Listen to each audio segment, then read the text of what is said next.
Guys, welcome back to another YouTube video on Fashionista93x.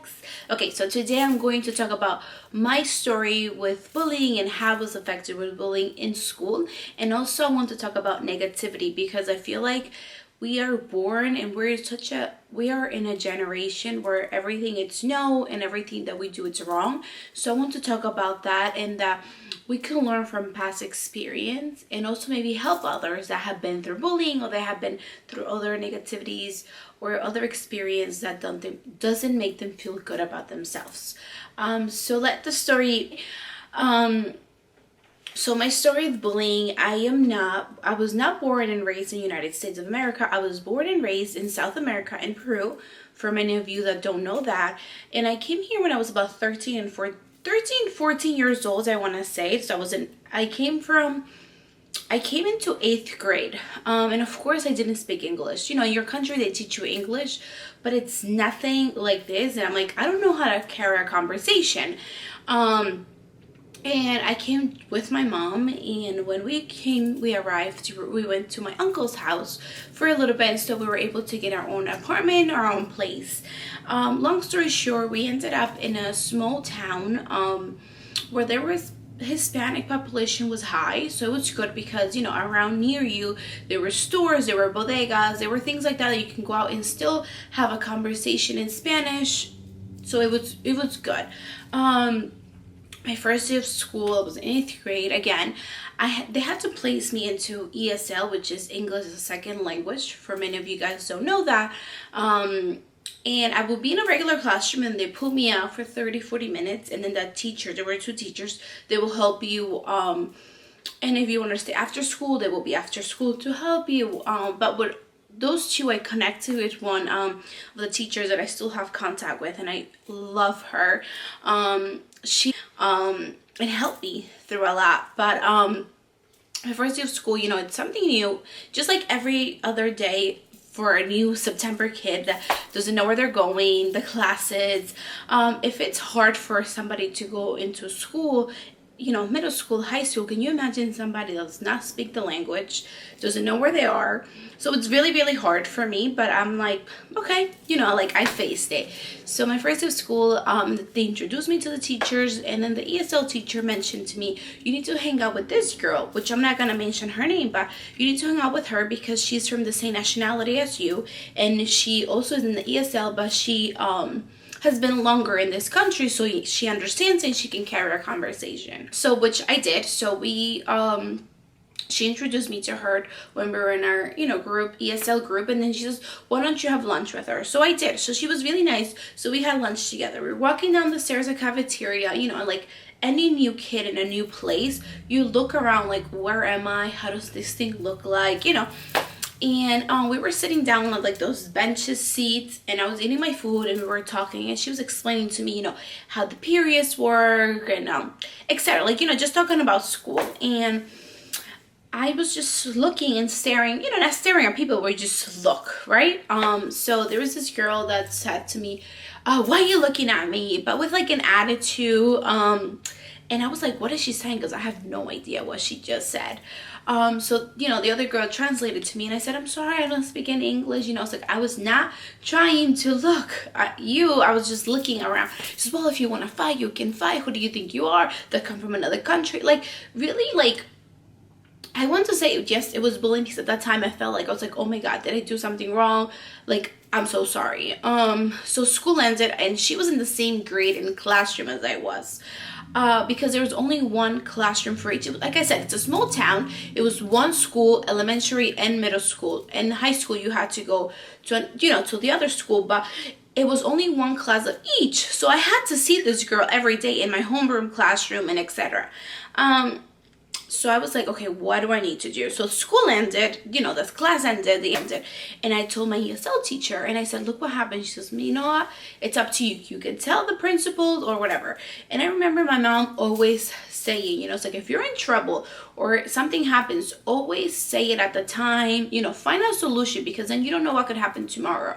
And, you know, mind you, I'm from another country, so I didn't know what was coming. You know, my thing is like, they could follow me to my house. You know, who knows what they could have done. So I went to the principal, and it was that girl I was having lunch with, and I said, can you come and translate, because the principal didn't speak Spanish. She was not Hispanic. So I explained to him what happened, and he says, no problem. Apparently that girl had issues before with other girls, and they were told, but I guess because of my case, it just got like, they was like, that's it. So they sent her to anger management classes, which many of you guys know, like it's like a therapy, and they sit down and they say why she's having so many problems. They could be from home, right? Because a lot of the stuff kids happen at home. You know, that's the problem. We don't know what happens to other kids that bullying. The kids that bullying, they want the other kids to feel like they're nothing because they feel like they're nothing. So the principal said to me, wow, you are so brave for coming in, because it's your first day of school, you don't speak English, and you actually spoke up.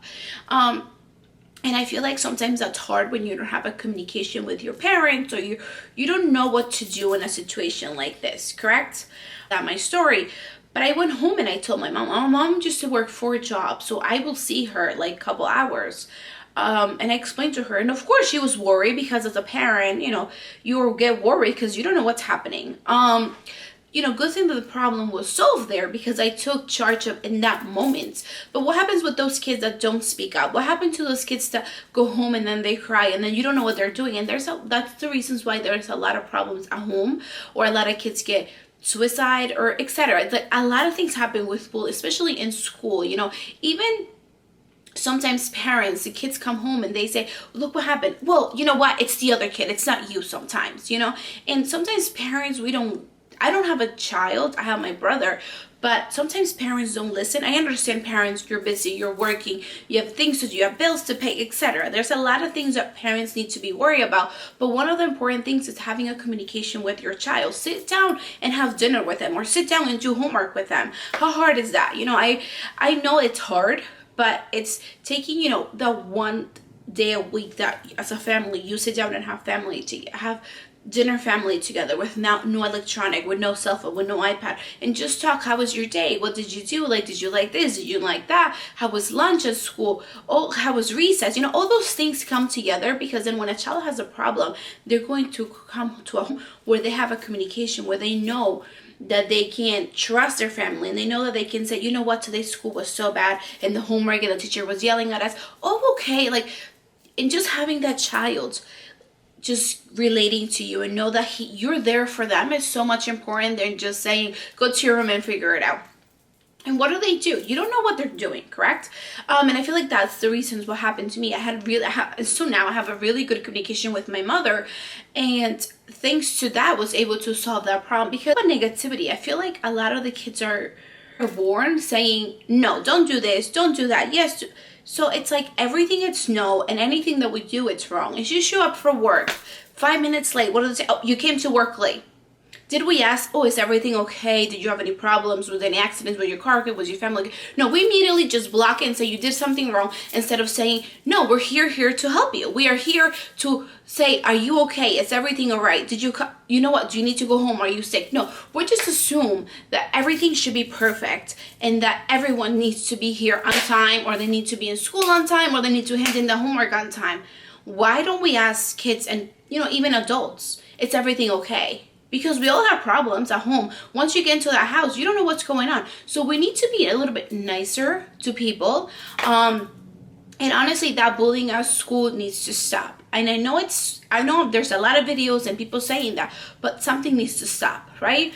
And I just wanted to share that video with you guys. And I feel like if you're a student, or if you're a kid, or if you're an older parent, or if you're a parent, or teenager, adult, young adult, etc., I think that we need to help our siblings, or we need to help our cousins, whoever you take care of, you know.